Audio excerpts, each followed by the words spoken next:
How to create an add-on domain in cPanel. This demo assumes you've already logged into cPanel and are starting on the home screen. Now let's learn how to create an add-on domain. Click the Addon Domains icon. This is the Addon Domains page, where you can set up additional domain names that point to subdomains of your account. Enter the new domain name, then enter a username.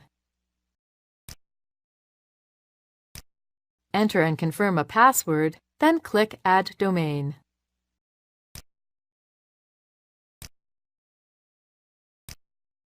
That's it! The add-on domain has been created.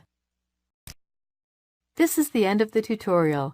You now know how to create add-on domains in cPanel.